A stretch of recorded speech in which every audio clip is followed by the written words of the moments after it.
Bersama saya Habib Ali Zainal Abidin Al-Hamid dalam rancangan Fiqhus Sirah setiap hari Sabtu jam 9.15 malam di IKIM FM pilihan utama Anda. Bismillahirrahmanirrahim. Alhamdulillahi Rabbil Alamin. Wabihi nasta'in ala umurid dunya waddin. Wassalatu wassalamu ala ashrafil mursalin. Sayyidina Muhammadin wa ala alihi wa sahbihi ajma'in. Amma ba'du. Sidang pendengar Radio IKIM dirahmati oleh Allah Subhanahu wa taala, bertemu lagi dengan saya Ali Zainal Abidin bin Abu Bakar Al-Hamid dalam rancangan Fiqhus Sirah yang diterbitkan oleh Al-Ustadz Syafiq Zulkifli. Kita sambung kembali sebagaimana saya janjikan dalam siri yang lalu. Untuk pada siri kali ini kita memperbahaskan beberapa mukjizat yang terjadi dalam peperangan Badar dan membicarakan tentang tawanan orang-orang musyrik Quraisy yang ditawan oleh kaum muslimin. Apakah tuntutan dan pesanan serta wasiat Rasulullah sallallahu alaihi wasallam kepada kaum muslimin terhadap tawanan-tawanan mereka. Tetapi sebelum itu, sedang pendengar Radio IKIM, seperti biasa kita ingin menedahkan tangan dan berdoa kepada Allah Subhanahu wa taala agar supaya Allah memberikan manfaat kepada kita semua akan ilmu yang kita belajar dan diberikan keupayaan untuk kita mengamalkan insyaallah. Nawaina at-ta'alluma wat-ta'lim wa tadhakkura wat-tadhkir wan-naf' wal-intifa' wal-ifada wal-istifada wal-hath 'ala at-tamassuki bi kitabillahi wa sunnati nabiyyih wad-dalalati ila al-khair wad-du'a ila al-huda ibtigha'a mardatillahi wa qurbihi wa thawabihi, amin Allahumma amin. Sidang pendengar Radio IKIM dirahmati oleh Allah Subhanahu wa taala, di antara mukjizat yang terbesar diberikan oleh Allah Subhanahu wa taala kepada kaum muslimin dalam peperangan Badar itu adalah turunnya para malaika, yang mana Allah Subhanahu wa taala menceritakan akan perkara yang sedemikian di dalam Al-Quranul Karim, bahwasanya Allah Subhanahu wa taala berfirman di dalam Al-Quran ketika menceritakan tentang turunnya para malaika. Dalam firman Allah Subhanahu wa taala, ala yakfiyakum ayyumiddakum rabbukum a'udzubillahi minasyaitonir rajim, fastajaba lakum anni mumiddukum bi alfin minal malaikati murdifin. Fastajaba lakum, Allah menerima, mengkabulkan untuk kamu, bahwasanya aku Allah akan menurunkan kepada kamu 1000 daripada kalangan para malaika. Ini adalah merupakan mukjizat terbesar dari Allah Subhanahu wa taala kepada kaum muslimin. Tujuan daripada diturunkannya mukjizat itu dengan jumlah bilangan malaikat yang cukup ramai adalah wa ma ja'alahu Allahu illa bushra lakum illa bushra walitatma'inna qulubukum bih wa man nasru illa min indillah innallaha azizun hakim. Dan Allah tidak menjadikan pertolongan itu untuk kamu melainkan sebagai kabar gembira dan juga untuk lebih memantapkan hati kamu kepada Allah. Dan sungguh pertolongan itu hanyalah datang dari Allah. Sesungguhnya Allah Maha Kuat dan Maha Bijaksana. Ini adalah mukjizat terbesar yang diberikan oleh Allah Subhanahu wa taala kepada baginda Rasulullah sallallahu alaihi wasallam. Turunnya para malaikat termasuk Jibril dan termasuk juga Mikail dan malaikat-malaikat yang lain. Dalam peperangan itu, setelah baginda selesai daripada peperangan, baginda sholat 2 rakaat, lalu baginda tersenyum. Kemudian baginda ditanya, kenapa kamu tersenyum wahai Rasulullah? Baginda menjawab, Mikail datang dan tersenyum kepada aku. Senyuman malaikat Mikail dibalas juga senyuman oleh baginda Rasulullah sallallahu alaihi wa ala alihi wasallam, menunjukkan bahwasanya Mikail juga ikut serta dalam peperangan Badar. Dalam Al-Quran juga Allah Subhanahu wa taala menggambarkan dan menceritakan tentang bagaimana sikap iblis yang pada waktu itu menyerupai seorang bernama Suraqah ibn Malik ibn Ja'sham, berada pada saf kaum musyrikin. Iblis yang menyerupai Suraqah pada waktu itu, yang menggalakkan, yang memberikan sokongan kepada kaum musyrikin untuk meneruskan perjalanan setelah kaum musyrikin awalnya hendak kembali daripada tempat persinggahannya setelah mendapat tahu kalau kafilah yang dibawa oleh Abu Sufyan sudah selamat. Akan tetapi iblis yang memberikan galakan serta spirit agar supaya mereka meneruskan perjalanannya, yang pada waktu itu iblis adalah menyerupai seorang bernama Suraqah.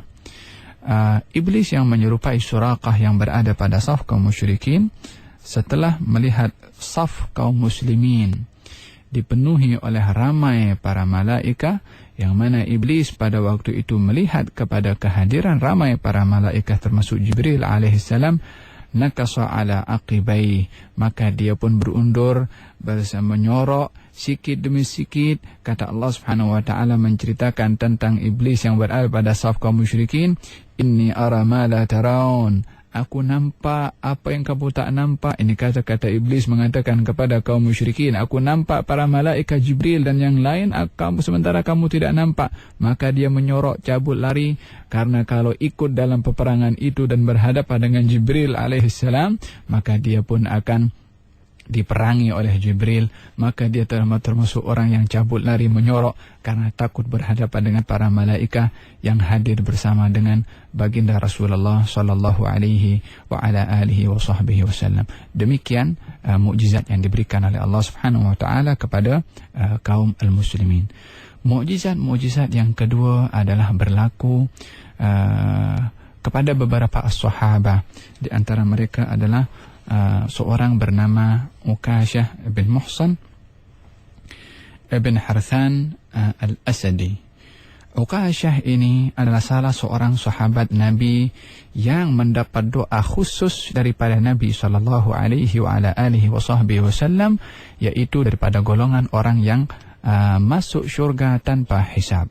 Baginda Rasulullah sallallahu alaihi wasallam pada satu ketika berdoa kepada Allah Subhanahu, menceritakan kepada para sahabat bahwasanya terdapat daripada golongan umatku berjumlah 70.000 yang akan masuk syurga tanpa hisab. Maka ketika Nabi bersabda demikian, Ukashah tidak meninggalkan untuk mengambil peluang daripada 70.000 itu untuk dia menjadi salah seorang daripada mereka. Terus dia berdiri dan mengatakan, ya Rasulullah, berdoalah kepada Allah agar supaya aku termasuk daripada salah satu 70.000 golongan yang masuk syurga tanpa hisab. Maka Nabi terus mengangkat tangan, ya Allah, jadikanlah Ukashah salah satu golongan yang masuk syurga tanpa hisab. Setelah itu bangkit sahabat yang lain lagi mengatakan, ya Rasulullah, aku pun nak engkau doakan juga termasuk daripada 70.000 itu. Nabi bersabda, qad sabaqaka Ukashah, Ukashah sudah mendahului kamu. Yani kalau kamu cepat tadi bersama dengan Ukashah, akan termasuk juga yang didoakan. Akan tetapi sudah sejuk suasana peluangnya untuk mendapatkan seperti mana yang didapatkan oleh Ukashah yang sudah mengambil peluang tersebut. Maka dengan demikian memberikan satu isyarat akan bila adanya peluang untuk kita tidak meninggalkannya. Demikian kata baginda Rasulullah sallallahu alaihi wa ala alihi wasallam. Ukashah bin Muhsan salah seorang yang gigih berjihad dalam peperangan Badar, yang mana ketika beliau sedang berperang didapati pedang yang dipergunakannya itu adalah patah dan tidak boleh lagi untuk dipergunakan sebagai senjata untuk berperang. Dalam siri 3 siri sebelum ini saya menceritakan bagaimana keadaan senjata kekuatan kaum muslimin. Pedangnya hanya ada beberapa pedang sahaja. Daripada 313 orang pedangnya itu hanya ada beberapa sahaja. Tak sampai memenuhi kepada seluruh para pasukan yang dapat menggunakan pedang. Hanya ada beberapa pedang, sedikit saja pedang yang ada pada waktu itu. Ukasyah salah seorang daripada pemegang pedang, lalu pedangnya pun patah dan tak boleh untuk digunakan. Maka Ukasyah mendapati pedangnya itu patah, dia datang kepada Rasulullah sallallahu alaihi wasallam dan mengatakan, "Ya Rasulullah, pedang aku patah." Baginda Rasulullah mengambil jadalan minal hatab. Jadalan minal hatab ini ranting daripada kayu, diambil dan diberikan kepada Ukasyah, mengatakan, Nabi bersabda, "Qatil bihadha." Berperanglah kamu dengan ini. Ukasyah terus mengambil apa yang diberi oleh Nabi SAW dan diambil untuk digunakan untuk berperang. Apapun saja yang diberi oleh baginda Rasulullah SAW, itulah yang diambil. Fa'ada sayfa, maka ranting itu berubah menjadi pedang. Tawil al-qammah, panjang pedangnya itu, padahal rantingnya pada waktu itu adalah pendek, ranting biasa. Syadidul matni, kuat pegangannya itu, pegangan pedang itu yang dipegang dalam yang tempat meletakkan genggaman tangan itu amat kuat. Abyadul hadid, besinya itu adalah putih berkilau.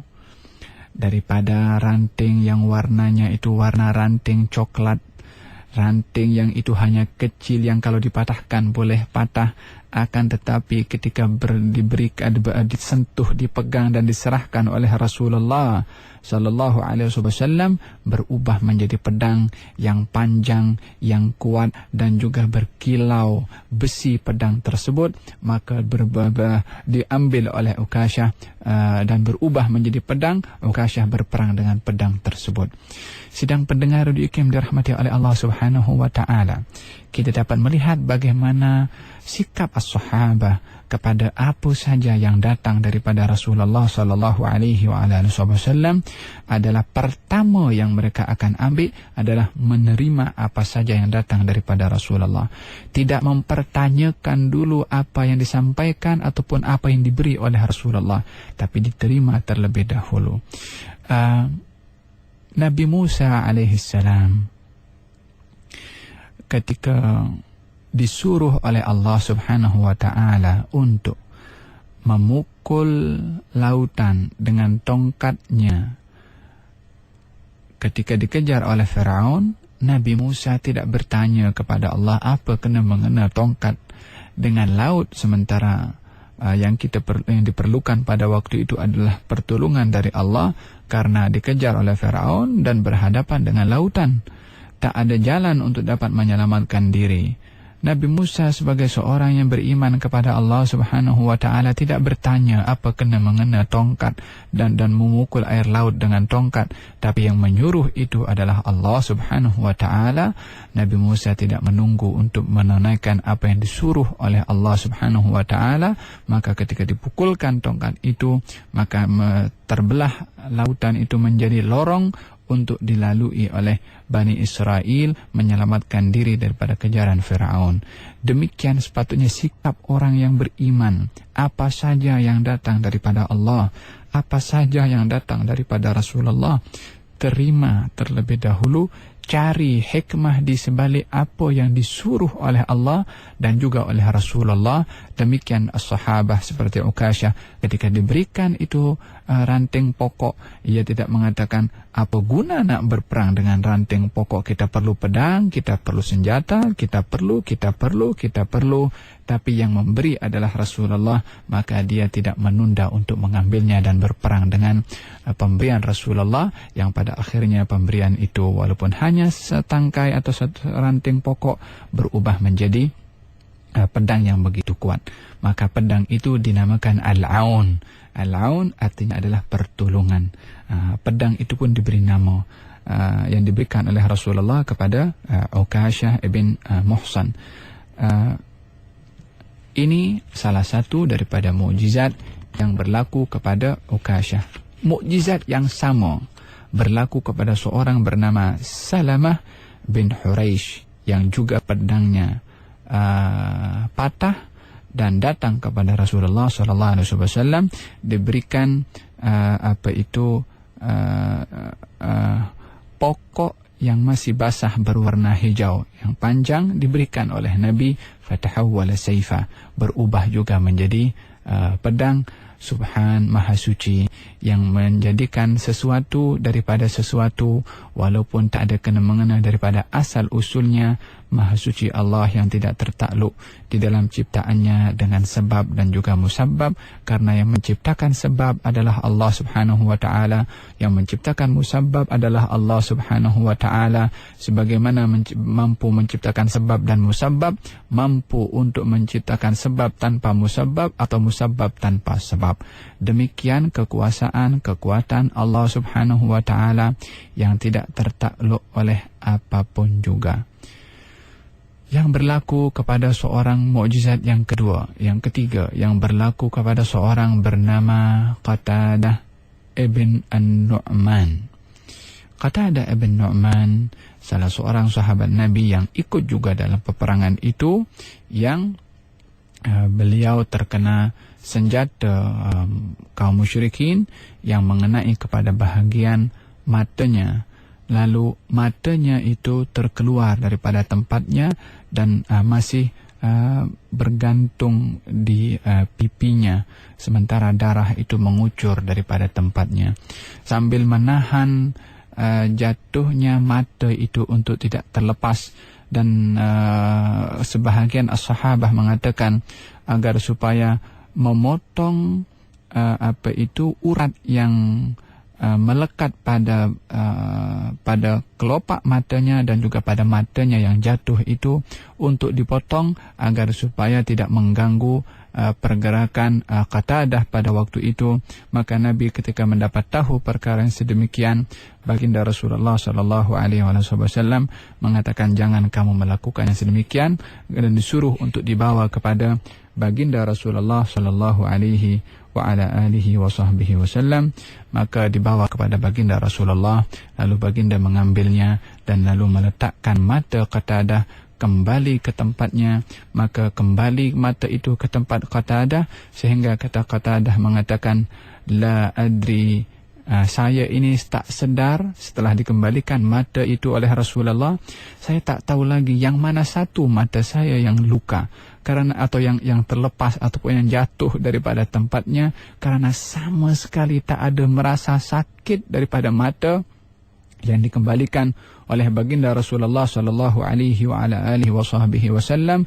Dapat tahu yang mana satu mata yang dikembalikan itu adalah setiap kali dia terkena sakit mata, mata yang dikembalikan oleh tangan baginda Rasulullah tidak terkena sakit. Fakana ahsanu ainai, bahkan adalah mata yang dikembalikan oleh Rasulullah lebih terang berbandingkan kepada mata yang sebelahnya, karena tangan yang mengembalikan mata itu adalah tangan dokter yang diberikan ilmunya oleh Allah Subhanahu wa taala. Wa hakadha mukjizat terulung Nabi Muhammad sallallahu alaihi wa ala alihi wasallam yang merangkumi kepada mana-mana mukjizat yang diberikan oleh Allah Subhanahu wa taala kepada para nabi. Kalau dikenali mukjizat dalam ilmu kedokteran itu adalah kepada Nabi Isa alaihi salam, Nabi Muhammad pun mendapat bahagian daripada mukjizat yang diberikan oleh Allah Subhanahu wa taala kepada baginda Rasulullah. Tidak ada mana-mana mukjizat yang diberikan oleh Allah kepada para nabi melainkan akan diberikan sebahagiannya atau diberikan juga kepada baginda Rasulullah sallallahu alaihi wa ala alihi wasallam, sehingga keturunan Qatadah bin Nu'man adalah bangga dengan apa yang berlaku kepada datuknya yaitu Qatadah, sehingga pada zaman Sayyidina Umar bin Abdul Aziz ketika berhadapan dengan seorang cicit kepada Qatadah bin Nu'man, dia mengatakan di hadapan Sayyidina Umar bin Abdul Aziz, ana ibnul ladzi salat 'alal khaddi 'ainuhu faruddat bikaffil Mustafa aynama raddi. Saya ini adalah anak kepada seorang yang matanya terkeluar dan berada menggantung di pipinya, akan tetapi dikembalikan oleh telapak tangan Al-Mustafa, yakni Rasulullah sallallahu alaihi wasallam, dan sungguh pengembalian itu sangat hebat. Demikian kata cucu kepada Qatadah bin Nu'man mengingati akan sejarah mukjizat yang berlaku kepada Qatadah bin Nu'man daripada baginda Rasulullah sallallahu alaihi wa ala alihi wa sahbihi wasallam. Demikian kita melihat beberapa mukjizat yang diberikan oleh Allah Subhanahu wa taala kepada kaum muslimin sebagai tanda kemenangan yang dijanjikan oleh Allah kepada baginda Rasulullah sallallahu alaihi wa ala alihi wa sahbihi wasallam. Peperangan selesai. Kaum musyrikin mengalami kekalahan dengan terbunuhnya 70 orang daripada mereka, termasuk pembesar-pembesar. 70 orang yang lain adalah bahagian daripada yang ditawan oleh kaum muslimin. Maka baginda Rasulullah sallallahu alaihi wa ala alihi wasallam menasihati kepada kaum muslimin yang membawa para tawanan itu. Nabi bersabda kepada mereka, "Istausu bihim khaira." Terimalah wasiat dariku kepada mereka para tawanan yang kamu tawan untuk kamu berbuat baik kepada mereka. Agama mana yang memberikan hak kemanusiaan seperti mana pemberian hak kemanusiaan yang ditetapkan oleh agama al-Islam? Baginda Rasulullah mewasiatkan kepada kaum muslimin untuk berbuat baik kepada orang yang datang untuk membunuh, yang datang untuk memerangi, yang datang untuk menumpahkan darah. Mereka itu ketika statusnya adalah menjadi tawanan, baginda bersabda kepada kaum muslimin, terimalah wasiat daripada aku untuk berbuat baik kepada mereka. Yang menakjubkan daripada wasiat baginda Rasulullah sallallahu alaihi wasallam ini terhadap murid-muridnya yang terdidik dengan iman, bukan dengan kebencian, dengan ihsan, bukan balas dendam.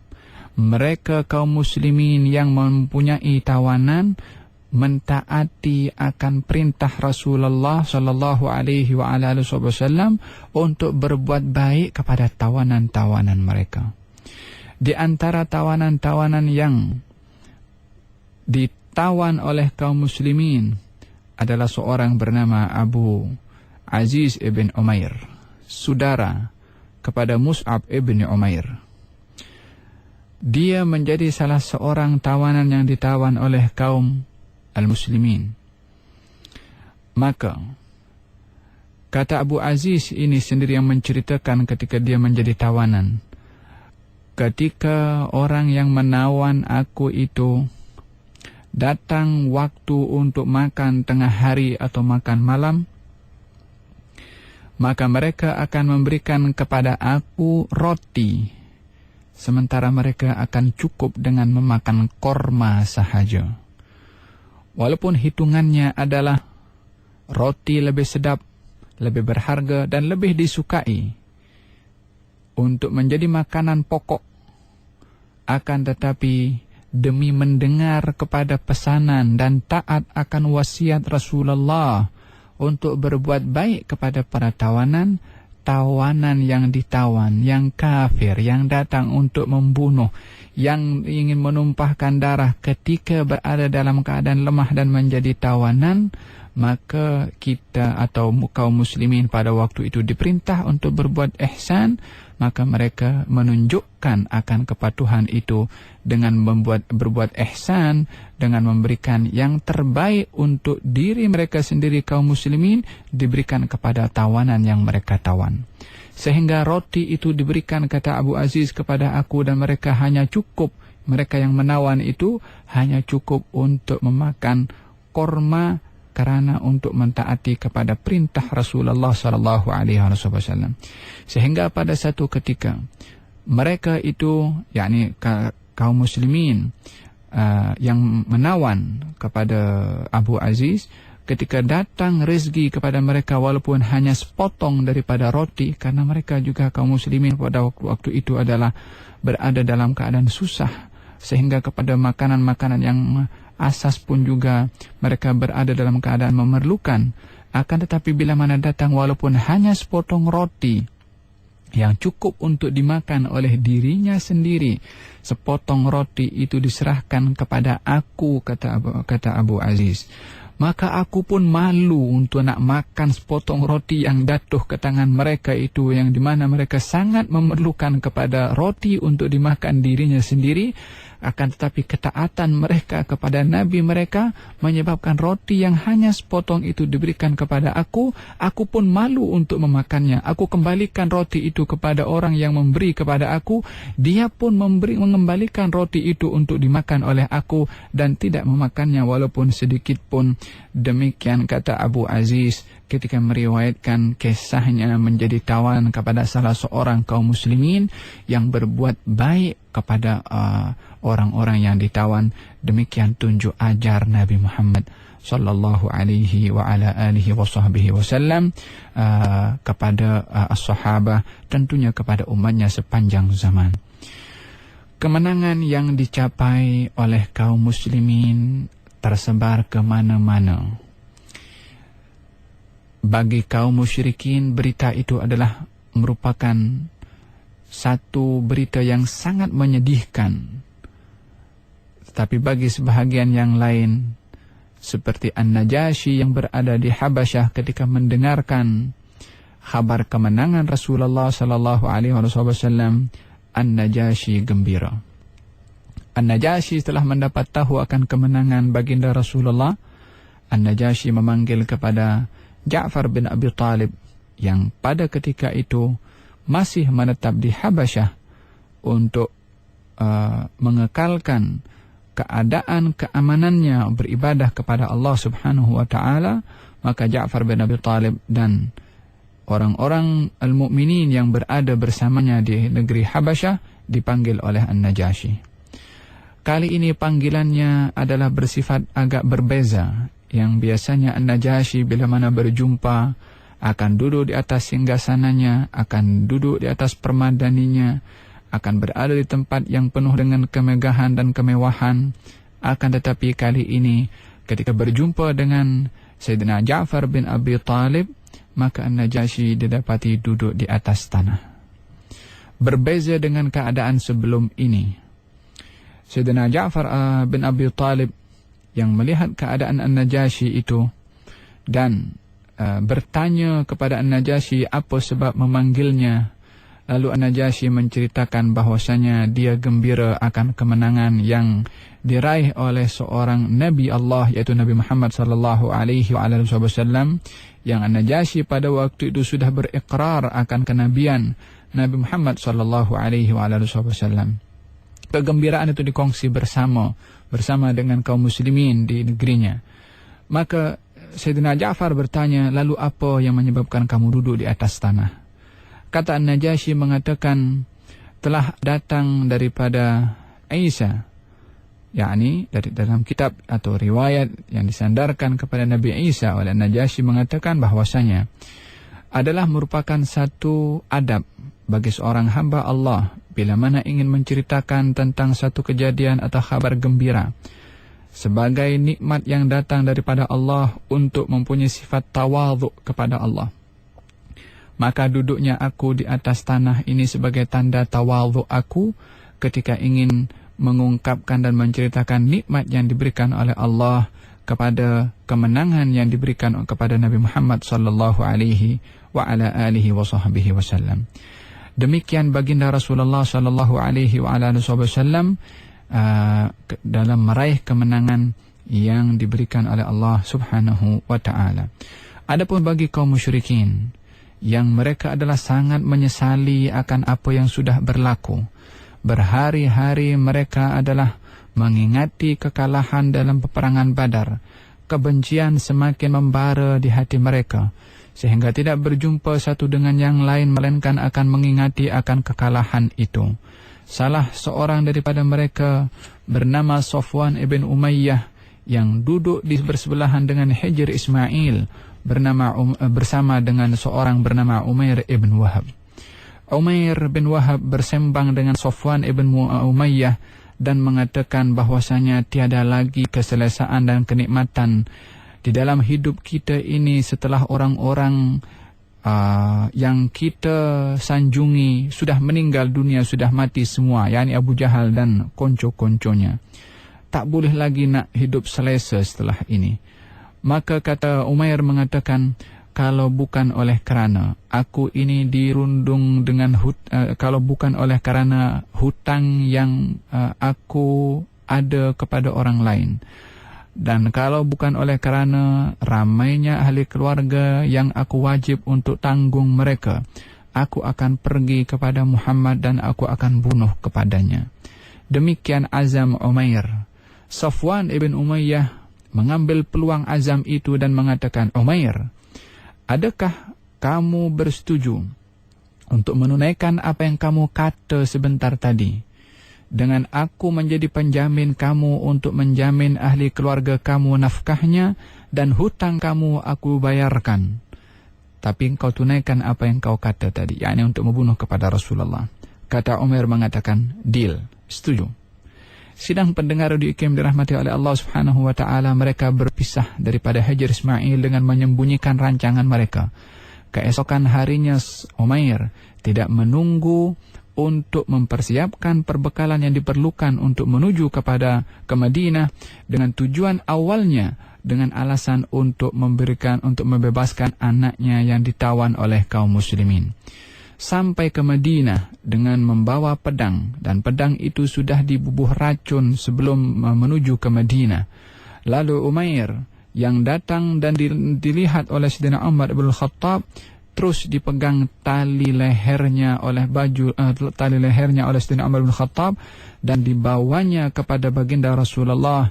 Sayyidina Umar mengatakan, ya Rasulullah, dia tidak datang kecuali dengan hasrat yang tidak baik. Kata baginda Rasulullah, Umar, lepaskan tanganmu. Maka dilepaskan oleh Sayyidina Umar. Maka baginda mengatakan, datanglah, dekatlah kamu kepada aku, wahai Umair. Maka datang Umair menghadap kepada Rasulullah dan mengucapkan salam kebiasaan salam yang diucapkan oleh bangsa Quraisy. Kata baginda Rasulullah, Allah menggantikan untuk kita salam yang lebih baik, yakni dengan ucapan Assalamualaikum warahmatullahi wabarakatuh. Maka ditanya oleh baginda Rasulullah, apa sebab kamu datang, wahai Umair? Kata Umair mengatakan, aku datang untuk menebus anakku. Baginda bertanya, lalu pedang yang berada di dalam sarungmu itu untuk tujuan apa? Kata Umair mengatakan, pedang ini tidak mendatangkan apa-apa manfaat, kami pun kalah dalam peperangan Badar walaupun kami membawa pedang. Masih mengelak Umair daripada hasratnya yang pada waktu itu Umair menunggu peluang untuk mengeluarkan pedang itu dan membunuh kepada Nabi SAW. Kata baginda Rasulullah, lalu perbincangan yang kamu perbincangkan pada satu malam di bersebelahan dengan Hajar Ismail, kamu dengan Safwan ibn Umayyah, dan kamu beritahu bahwasanya kalau bukan oleh kerana hutang dan nafkah untuk ahli keluarga aku akan datang ke Madinah kepada Muhammad untuk membunuh kepada Muhammad. Umair terperanjat dan terkejut akan berita yang disampaikan oleh Rasulullah dan mengatakan, tak seorang pun yang tahu akan apa yang kami perbincangkan, tetapi engkau mengetahuinya. Asyhadu an la ilaha illallah wa annaka Rasulullah. Beriman Umair ibn Wahab. Maka berita berimannya Umair bin Wahab didengar oleh Safwan ibn Umayyah dan menyesali akan perbuatannya. Maka Umair yang awalnya datang ingin membunuh kepada Rasulullah, pada akhirnya ia kembali ke kota Mekah dan menjadi da'i, pendakwah di kota Mekah, dan ramai daripada orang-orang Mekah yang beriman kepada Allah dan juga kepada Rasulnya disebabkan oleh kerana dakwahan daripada Umair ibn Wahab yang beriman kepada Nabi sallallahu alaihi wa ala alihi wa sahbihi wasallam. Sidang pendengar di IKIM dirahmati oleh Allah Subhanahu wa taala, demikian beberapa kisah yang berlaku berkaitan dengan mukjizat yang diberikan oleh Allah dan juga beberapa kejadian kepada orang-orang yang beriman kepada baginda Rasulullah sallallahu alaihi wasallam yang menjadi sebab hidayah kepada orang lain. Di antaranya adalah Umair ibn Wahab, dan di antara mereka juga yang beriman kepada baginda Rasulullah sallallahu alaihi wasallam adalah Suhail ibn Amr, yang akan diceritakan insyaallah pada masa yang akan datang insyaallah. Wabillahi taufiq wal hidayah. Wassalamualaikum warahmatullahi wabarakatuh.